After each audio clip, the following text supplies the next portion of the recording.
Hey guys, it's Roku here with another League of Legends video, and today we're going to talk about the best champions to climb SoloQue with. Now, I know that we were all getting into our, League of Legends grind set. It's the last patch. We've only got a bit more than a week left until the season finishes, so we've got to get our dream rank so that we can show off to our friends once the season is gone, right? So, yeah, this video is going to be dedicated to the best champions to climb through the ranks with, and without further ado, let's just get right into it. I'm going to start off from the bottom tiers, and every time I move on to the next tier, I'll try to explain, what that tier kind of encapsulates in terms of like what champions belong there. And if you guys want to find out which website I did this on, I did it on the website of my friend Wicked. This is on wicked.gg. There's this tier list thing that I use, and it's probably the best tier list for League of Legends. So yeah, um, by the way, this is Roku after editing. The way I'm gonna go through the tier list is go from down to up, left to right. So if you wanna see a specific champion, just skip through the video until I put that champion on the tier list. Anyway, enjoy the video. We're going to get into the worst tier, the waste of time tier, and it is inhabited by Maokai, Ryze, and Swain.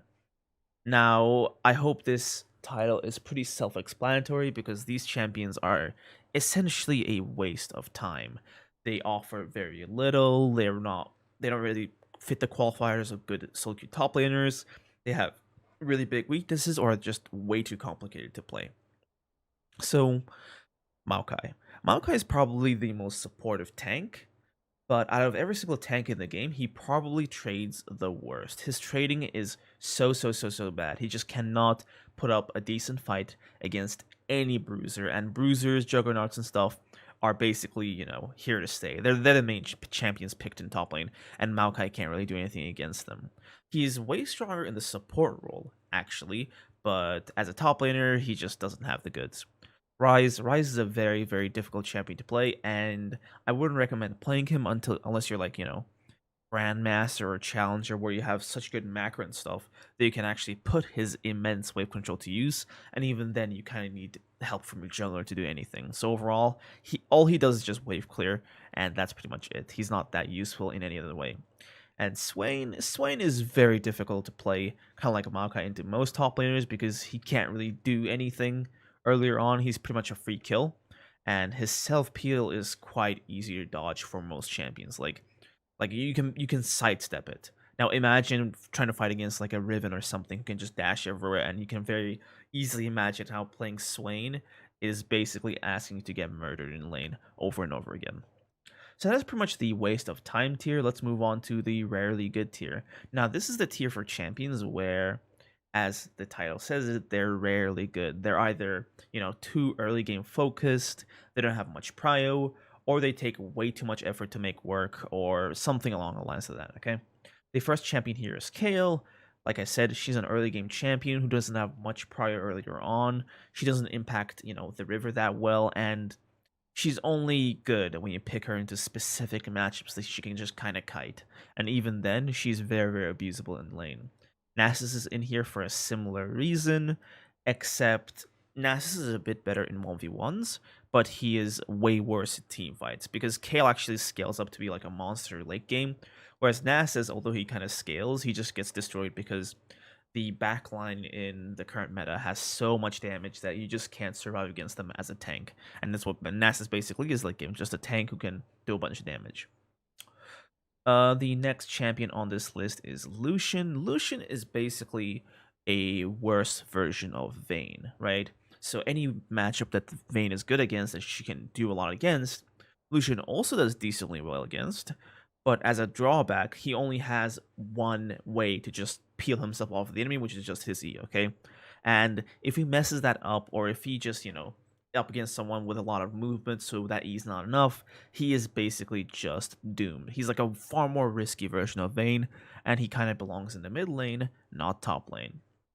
The next champion we have is Poppy. Poppy's actually not the worst pick top lane, it's just that she's so insanely one-tricky that I wouldn't even recommend touching her unless you just, have a ton of experience on her. She's quite good into some of the more dashy compositions and whatnot because her E literally counters them, but even so, right? Like she takes a lot of matchup knowledge to play properly, which is why I wouldn't recommend her too much.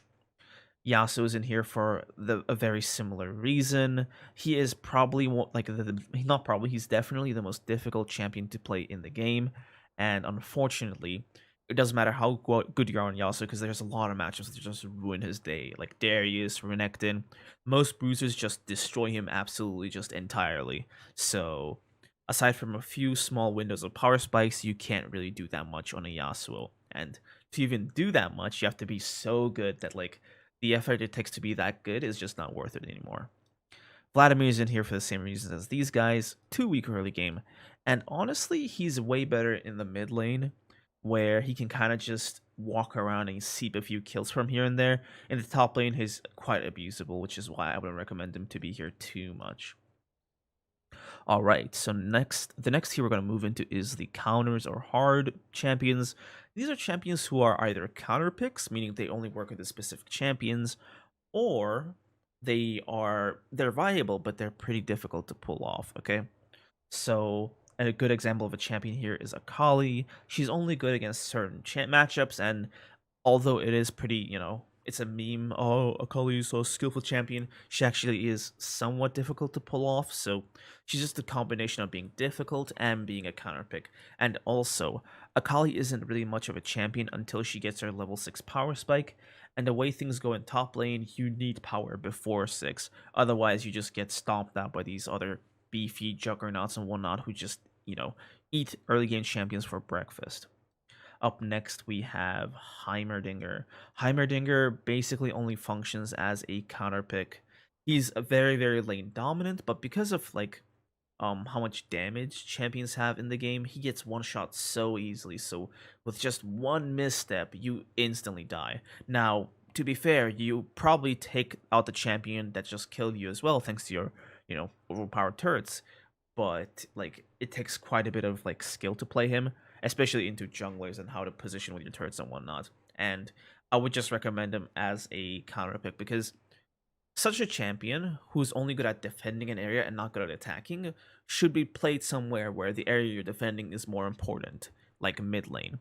Top lane is just, it doesn't really matter as much. So maybe you can have some success like in lower elos, but in higher ranks, like you're not going to be able to do too much with this champion unless again you're up against the right matchup where you can just get kills or whatever.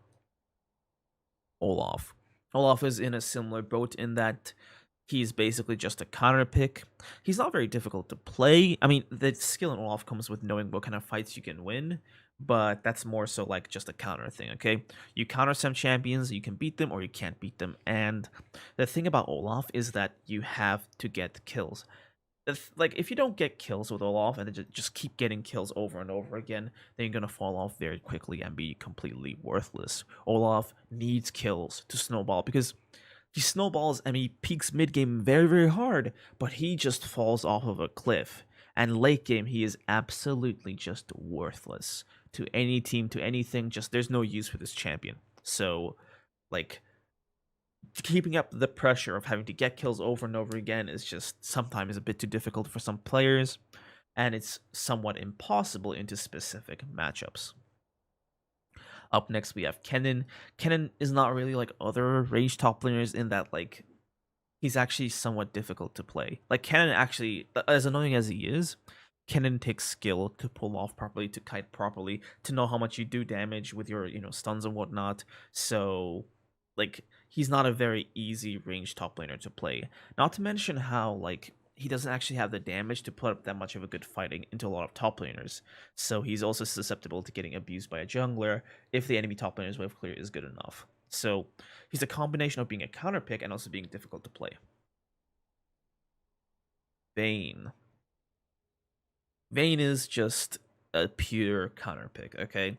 If you don't really, want to play him into a matchup where, you're fighting against the guy in a skill matchup, you kind of want to play Vayne because she I said kind of like 50 times, but she basically just auto wins a lot of matchups. Now, you do want to have experience on Vayne if you're going to do this, because if you can't play Vayne, then you're basically just wasting a slot for your team in terms of a champion. But yeah, she's essentially just a counter pick. Viego. Now, Viego is a champion where I would say is like just kind of difficult to play because he's just so weak early game that he gets trampled upon by a lot of the more beefy top laners. And also, top lane isn't really near the action. Sure, you can have teleport, but you're not like a jungle or like even a mid lane where you're near the action, so you can get into these fights, get into them, get your resets, and just kill everyone. That's not really that common for top lane. In top lane, most you're gonna have is the 1v1 and maybe some jungle invaders, some cheese stuff here and there. Okay, so we're not up next is the viable tier. These are champions that are pretty good for solo queue, and it's just a mix. Okay, they're either too difficult to play or they only work in specific situations, but they work super well in those situations, or they take a lot of macro to play, or something like they're really good in solo queue, but there's some things holding them back, so they're kind of specific as well. Okay, but if you're playing champions from here on and up, it's like you can climb very well with them. It's just if you're not climbing, it's kind of your fault. All right, let's just get right into it. We have Atrox. Now, Atrox is quite a tricky champion to get a hold of, quite tricky to understand how he trades, especially with some of the more annoying, mobile champions. But once you kind of understand how to play as him, then, you kind of become a very strong top laner because Atrox is a very amazing solo queue champion. A lot of great matchups, snowballs quite effectively, and he is a monster in team fights. Up next, we have Akshan. Akshan is a little bit of a weird, unorthodox pick for top lane, but if you have the macro to play this champion, and you actually understand matchups to the point where you don't just grief away and die, you can actually get quite a bit done here. He's basically a better version of Quinn, because while Quinn can actually roam around faster than him, Akshan can get a lot more done, because he's way more mobile inside of combat, and once he gets into a fight and gets a kill or so, he just brings all his teammates back, which is huge for objectives, and especially later on into the game. So Akshan is a great SoloQue champion into specific teams, and also if you know how to play him into some of these matchups. The difficult part is that it's kind of hard to play him into some of these bruisers and stuff because of how his grappling hook works, but yeah, that's why he's in the viable tier. Up next, we have Cho'gath. Cho'gath is one of the more skillful tanks to play, but that just makes it so that, if you know how to play him, you're going to get a lot done, okay? Actually, I'll put Cho'gath in very strong. That's a mistake, never mind. Yeah, that's a mistake, actually. I wouldn't put him there. Okay, the next champion I'm going to pick for this tier is Gangplank. Cho'gath is a mistake, okay? Alright, up next we have Gangplank. Now, Gangplank got a massive hit when they took away Grasp from him. They did buff up his crit, but this basically gave him more damage once he scales up a bit later into the game. His early game got gutted absolutely, which kind of destroyed his laning a bit. He's still strong, and once you can get going with him, he just one-shots people quite easily. It's just that it's quite difficult to do that now as a top laner. Now, he is, I think, stronger in the mid lane, but then again, Gangplank is one of the harder champions to really pull together with the barrels and stuff, so I'm putting him in the viable tier. If you have the skill, you can make him work. Up next, we have Garen, actually. The thing about Garen is that he's very easy to play, but, the difficulty, or, the skill, rather, in playing him comes in the form of macro, okay? You're not, gonna fight and get in a close fight or something, or just outplay someone with him. You're more so gonna, try to be in the right place at the right time, if you get what I mean, His skill, the skill in Garen is more so the macro of how he works, how he travels around the map, and stuff like that, rather than, the specific mechanics of him, okay? The reason I put him in viable is that in higher elos, it takes quite good macro to actually play him properly. And the kind of worst part is he does get outclassed a lot by some of the stronger picks. So it's not really the best time in the meta for him. And honestly, I don't think he's the best teacher of any mechanics. So I wouldn't really recommend him too much. For I'll recommend these other champions more than him, because not only does he get hard to play in high low, but he doesn't actually teach anything except just breathing, I guess. But anyway, Up next, we have Gnar. Gnar is actually quite a good matchup. He has quite a good champion. He has a lot of good matchups. He's quite strong in his mega form. But the issue with him is that he's more of a high elo pick than a low elo pick. Gnar needs a lot of coordination and teamwork to pull off properly. So he's not the best in lower ranks, but because of his strength in diamond and higher, I would say he still deserves a spot in at least the viable tier. Next, we have Illaoi. Illaoi is one of the more one-dimensional champs in the game, and because she's defensive rather than offensive, she is, not as strong as some of these other champions in the game. She's immobile. She can't really be played with Ghost or whatever because she's all about locking down an area. So I would say her usefulness is very, very limited. Okay. Now, that's not to say that she's weak or whatever. She can apply a ton of pressure in lane, pull off a lot of clutch kills and stuff, but that's more so her enemies not counterplaying her than her doing anything special, okay? So, especially in higher ranks, Illaoi just gets absolutely just dumpstered, and she can't really do much about it. Malphite. Malphite is one of the easiest champions in the game to play. Like, you could have two fingers and half a brain and still play him. But the main issue is that he doesn't really do any carrying on his own. He's more of a counter pick. I mean, he's very good against like Jax or whatever, like these all attack based champions that he can just straight up counter. And he's useful even if he falls behind, but you can't rely on him to carry your games. He's there to counter or like your last resort. He's not your main champion because it's more like he's more dependent on his team than himself, basically. He can't really do much on his own. Up next, we have Mordekaiser. Mordekaiser, he's getting a bunch of buffs, but even so, he just can't keep up with these champions, man.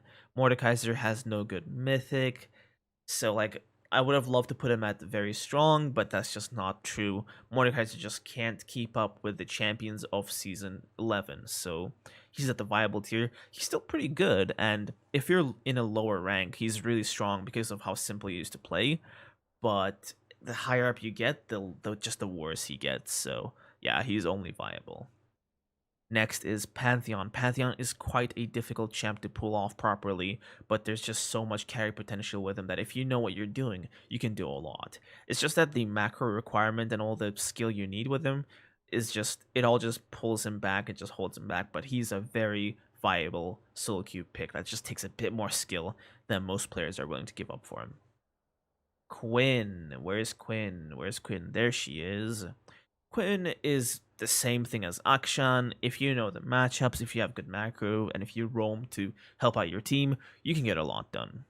Next, we have Renekton. They actually brought back the stun on Renekton in the latest patch, so he's slowly climbing back. And I have a strong feeling that he's gonna be like kind of between viable and very strong. This is one of the champions that was kind of debating where I should put him exactly.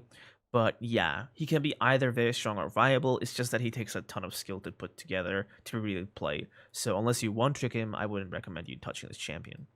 Rengar. Rengar is a very, very annoying champion to deal with in the top lane. But, he has a lot of build versatility, a lot of outplay potential. So if you have a lot of skill on Rengar, he's a perfectly viable champion. It's just that he takes way too much champion-specific knowledge to play to the point where you have to one-trick him. And also, he does get like really badly counterpicked by some of the stronger champions. Well, definitely one of them, but we'll get into him later. Rumble. I put Rumble in here because he's an insanely good high elo pick, but in lower elos, he doesn't really make that much sense. But the Rumble's strength comes in the fact that he's very, very versatile. He has a lot of tools in his kit to really just stay strong in lane, and he's a monster in team fights with his area control using his ultimate. It's just that he takes a lot of, game awareness and just knowledge to play properly, and also like champion specific one trickiness, like, oh, if I have electrocute ignite and I do this much damage, will this kill or not? Just things like that, and that's the part where it takes skill. Sion. Sion is another very difficult champion to play. You need to be able to just flex between your builds, know when to split push, because he can just destroy turrets very quickly. It's just that, like, most of you guys are going to play him like a normal tank, like a normal meathead tank, which isn't bad, but that's not really the perfect use for him. And because of how much, skill that use takes, I'm just gonna put him in viable. Singed. Singed is a very, very funny but weird champion where if you know how to play him, you can get a lot done, but it's like that's a big if. And the thing about Singed is that he basically warps your understanding of the game if you main Singed. So it's like he's basically the last champion I would recommend to a developing player since it's just a completely different game with him. With him, it's like you gotta just win lane and then be this just annoying tank who can just murder everyone. But the thing is, like, it's kind of hard to win lane with him. And also, if the enemy backline is fed enough, you are just basically a minion. So, yeah. Teemo's quite a, like, he's stronger than he used to be due to the blind buff.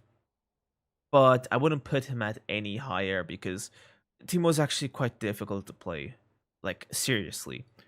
He only gets good when you really get with like when you put him in the hands of these really crazy one tricks who can just pull off these wondrous plays with their shrooms and stuff. But just the normal way people play Teemo, where they just sit top lane, spam their Qs, and use their shrooms to clear waves. Yeah, that's not how you play Teemo. That is like kind of a disservice to the champion because up against a truly good Teemo, and I've experienced this, it's like if you walk around the map without sweeper, like your entire team is going to lose all of their health before a fight even happens. Okay, a good Teemo is a nightmare to face, but I've only faced a good Teemo like just a handful of times. So I'm putting him in viable because he's insanely difficult to pull off, but once pulled off, he's just like a monster. But my guess is like most of you lower elo players, no offense obviously, can't really use him to his maximum strength, so it's not even worth it to put time into him. But he's pretty viable though. Urgot's a pretty simple, robust champion. It's just that he gets destroyed by some of the stronger picks, and also he does take a while to get going. He's not the strongest early game champion. His ult is a big power spike, and so is his level 13, but until then, he's basically not too strong. Still viable though.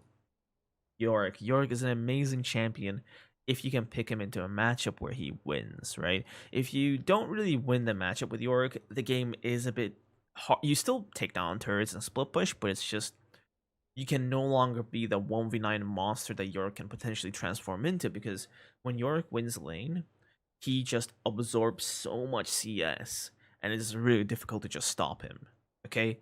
But getting to that state is just so difficult because of like you have to just pick him at the right spots, just pick him on the matchups that you can actually win. So I wouldn't really recommend him that much unless you actually play him and know these matchups. Then Godspeed. Okay. Up next we have Graves. Where's Graves? Graves is a newer addition to the top lane role. He's basically picked by pro players and high rank players, and I see him quite a bit. And my actual opinion is, like, a lot of Graves players don't really understand how to play or fight a lot of meaty top laners, but he can get a lot of work done if you can get past laning phase and just get to the point where you're building your items, just scaling up and just one-shotting people with your auto attacks and stuff. It's just laning with Graves is quite difficult, but the payoff after surviving lane is immense. Up next, we have Volibear. There he is. Volibear is quite a tricky champion nowadays because he's not as strong as he used to be. It's just the meta. He's being done dirty. But if you're a lower ranked player, he is quite a solid champion. Kind of like Mordekaiser or Yorick or Urgot, where like he's a juggernaut basically. And he does quite well in lower ranks because he's far simpler to play than other champions, meaning you're gonna pull him off correctly more often than not. So yeah, Volibear is quite simple to play in lower ranks, but it's just that he starts struggling in higher ranks. Alright, that is the viable tier. Remember, these are the champions that are viable, but have some major things that are holding them back. Up next, we have Very Strong, where these champions are basically your ideal SoloQue champions. It's just that they have one or two counter picks or just weaknesses, or They're maybe not strong against the most powerful champions in the meta. It's like it's very small things that are holding them back, but otherwise they're really strong for SoloQ. And I'm gonna start this list off with Darius, actually, the crowd favorite, the one that you guys are all waiting for. Darius is a very strong SoloQ pick, but I would hesitate to say that he's overpowered. Now, the thing about Darius and like his journey through viability in season 11 was that with Strybreaker, he was very just overpowered, okay? Which is why in my tier list at the beginning of the year, I put him as basically the highest tier, because like with Strybreaker, he was an insanely powerful champion for this season. Without Strybreaker, it's like his weaknesses got reopened again, but because it's season 11, like his weaknesses just like they're just way worse, basically. Okay, the things that he's weak against, he's even weaker against now. And they did add a bunch of brute force into him by giving him some of his damage back, giving him his W back, but it just made him stronger into the matchups and stuff that he was already stronger in, and it gave him some power to do some stuff against, you know, some matchups he struggled with, but that's just more meat. They just gave him more damage, more damage, more damage. Nothing about his mobility, nothing about his, squishiness. So he gets countered quite easily by some things, so you can't really carry every single game. But Darius is an insanely strong champion in SoloQ because you basically can just create miracles with this champion, okay? You can't really do that with a lot of the other champions where you have Flash and Ghost and you just turn around a single fight by yourself, giving your team this room to breathe and pull itself back together. But Darius can do this. So if you play him properly, you just can create these miracle situations that and just lead the comeback for your team. This is especially going to be like, relevant for next season where due to objective bounties, just one good team fight and your team's going to be in the driving seat for the rest of the match. So yeah, Darius is quite strong, and if you can learn to just consistently win lane with him, you're going to do a lot with him. Cho'gath. This was the champion I accidentally put into viable, but Cho'gath is a very strong champion because he takes a lot of skill to play. Okay, he's a tank that requires a lot of skill to play, but if you can land your skill shots as Cho'gath, you are a very, very strong player because your laning is going to be good enough. You're going to have insane gank setup. You're going to be basically weak side warrior. Like they can't really do anything to you, and you're just going to scale up and up and up and up and be this massive threat that like the thing that makes Cho'gath really strong this season is actually his silence. Now I know some champions are too fast for it, but if you can land a silence on like a very dangerous champion, then like that's going to be very impactful actually, because a lot of champions in the current season are just straight up countered by silences. Like how many champions do we have where they're just spamming their buttons and just winning fights without even thinking? Well, Cho'gath is the answer to them. Okay, so there are some instances where he's really strong, but if you're not at your skill shots, he's a very solid pick in your champion pool. Up next, we have Gragas, an unorthodox pick, but a very good one at that. I would say Gragas is mostly here for his presence in higher ranks, because Gragas is one of the best laners in top lane. He has a ton of sustain. He can basically just spam abilities. He can go for damage builds or tank builds, and he has perfect setup for his jungler, which makes him one of the best, laners to actually work with as the jungler. Now in lower ranks, I wouldn't really put him too far up. I'd put him more viable, but because of his like how strong he is in higher ranks, I'm putting him very strong. Up next, we have Gwen. Gwen is just, kind of overpowered, but she does have some very, messed up weaknesses that kind of hold her back. But, like, the things that she's strong against, she's just really strong against. And her team fighting is unorthodox, but actually pretty good too. And she scales like crazy. So, she's here, very strong. Jax. I would say Jax is a very strong SoloQue champion. Though in high elo, he's more of just a counter pick because, when players know how to play properly, he does get a bit awkward to play. I would say in most ranks, he's, one of the, he's essentially one of the typical top laners to play to just really get a grasp on the lane, Scales insanely well, one of the best split pushers in the game, just really good in any situation if he's fed enough, just like a really good, solid champion to play. Up next is Ornn. Ornn is like a really, really strong laner. Like he's probably the best laner tank because he just has a ton of damage. He is the king of short trades. He has a lot of just sustain because when he buys like items from the shop, he actually gets extra stats. So that's just free sustain from just spending gold in the middle of lane. Okay, so Ornn is a very strong laner, and if his ultimate and stuff is used properly, he is a massive team fight threat. So like if you need a tank for your champion pool, I would really recommend him. It's just that he takes a bit of skill to play, which is why you might be a bit hesitant to go for him. Up next, we have Set. Set is quite a robust, easy champion, and if you're lower ranked, by low I mean like under platinum, he is essentially like S tier. If you're low rank, you should definitely have Set somewhere in your champion pool because he's not the most difficult champion to play. He's really just really strong in lane. He lanes quite well because of his two punches. His W turns fights around. He has excellent gank setup, and he is a monster in team fights thanks to his ultimate and his W. It's just that like his like ceiling is a bit limited, and he does get messed up by a lot of backliners, so he's not that independent, but he's a very strong champion. And if you need something like easy to just crush games with, he's perfect. He's essentially Garen 2.0. Next, we have Mundo, another simple champion, but he's very, very strong. His laning is like you have all the tools you have to lane really like safely and properly. And once you scale into the later portions of the game, your healing is just so crazy that like you're gonna be unkillable. Basically, it's just the difficult part is surviving the laning phase, but that's very possible. Next, an uncommon champion, but a champion that's just tearing up SoloQ is Yone. Like I know, like in lower ranks, he basically has no presence, but in high elo, he is just insane and just overpowered.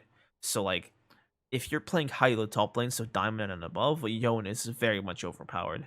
But it's just that in lower ranks, he's a bit left to himself, and like some of these bruisers have very good matchups into him. But just make no mistake, Yone is very powerful, and he has the strongest 2-item power spike in the game. He can legit just 1v9 games just by himself, and his team fighting is amazing. He can be the only damage source his team needs, yada yada yada yada. Just very strong. Okay, I think that is pretty much it for our very strong tier. Next, we're going to go for our overpowered tier. These champions are straight up overpowered. They're way too strong, and if you play these champions for solo queue, I forgot one for very strong. Kled, yeah. I knew I forgot something, because I wanted to fill this, yeah. Kled. Kled is another very, very strong champion. He's one of the perfect solo queue champions, but it's just that he's kind of difficult to pull off. His bear trap is very slow, so landing it can be a bit of a pain. He's difficult to play into certain matchups, and he does take a bit of macro to move around the map properly, but he's a very strong SoloQue champion. Just takes a bit of skill. Okay, let's go to the overpowered tier then. Firstly, we have Fiora. Who could have guessed? Fiora is an insanely strong champion right now.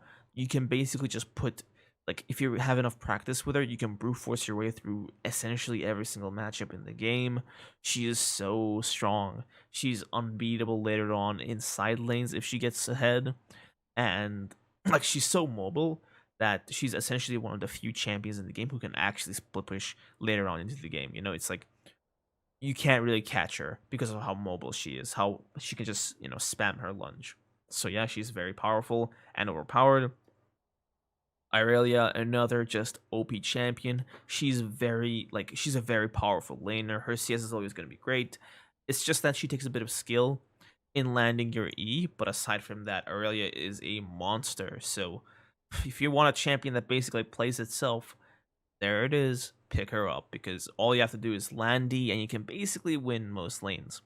It is a bit hard to play team fights with her. Her mid to late game is just a bit rough, but it's just she's one of those champions that can just go out of control. Like, win lane, kill everything in her sight, and God forbid her team works with her, then you're just toast against her. Next, we have Jace. He's more of a one-trick champion, but he does it all. He's a ranged champion. He has the stats to put up fights against these meaty bruisers. He can poke. He can CS safely. Why did I say foot? Whatever. He can farm safely. He can do whatever he needs to do to get through laning, and he has an insane amount of lane pressure. Like it's very tough to find a point in lane where Jace doesn't have priority. So Jace is like, you know, one of the strongest top laners, and it's basically the favorite of the Koreans because they really just love that early game power, and he has it. He just takes a bit of skill to use. He is a one tricky champion, but once you pick him up, man, he's gonna be a monster. Riven, despite the nerfs, like she did get buffed back, but even so, Riven's been overpowered for the entire season now, and even last patch when she was nerfed, it didn't change anything about her. Riven is just the perfect season for Riven. She like with enough skill, you can make your way through any matchup. You can roam and take over the entire top side of the map. You can harass the enemy jungler before your enemy top laner can even get there. This champion is way too strong in SoloQue, and she will always be overpowered because Riot doesn't want to nerf her in any meaningful way. So yeah, there it is, overpowered Riven. Next we have Shen. This is more of a high elo pick, but Shen is a great pick because he kind of takes the uselessness of top lane and turns that on its head. Yeah, I mean there are a lot of carry champions in top lane that can be issues, but Shen just like with enough skill, if you know how to play the lane and set it up in a way where you don't lose too much farm by roaming, you can just have a chokehold on the entire map and carry your team even if they're like losing. Okay, he's one of the only champions where like he's kind of 1v9 but not really. You're just making it sure that your teammates don't feed as much, so he's always going to be strong, especially in the higher ranks. Up next, we have Tryndamere. Tryndamere's been low-key broken for a long time. And yeah, he's still broken right now. He just has a lot of good matchups. He scales insanely well. And like you can RNG kills with him, but it's like knowing when to do so is a bit of a skill. But even so, he's overpowered, especially in high elo. In high elo, he is just a monster to deal with. So Trin is very much in the overpowered category. Wukong. Now, Wukong is mainly here because he is such like a robust champion. Like I use that word a lot, but he's like there's a lot of good matchups for him that he can just stomp. He just destroys and creams a lot of these bruisers most of the time. He has possibly the strongest level 6 power spike in the entire game, being able to solo anybody if he has Ignite, just 100 to 0. And he scales quite well. He's like really strong in team fights, and once he gets his Divine Thunder his items, he's just a menace to deal with. And best of all, he works in high elo, and he's easy to play. So he's like, if you're a diamond top laner and you're looking to reform your champion pool, he's a very solid addition to it. All right, now we get to our last tier, Camille. Camille has been broken the entire season, and with the Gore Drinker nerfs, Camille's main competition for the best SoloQue champion, well, best SoloQue top laner, are now gone. Camille is the undeniable, undisputed best top laner right now to climb with. She's more overpowered than overpowered. She's just way too broken.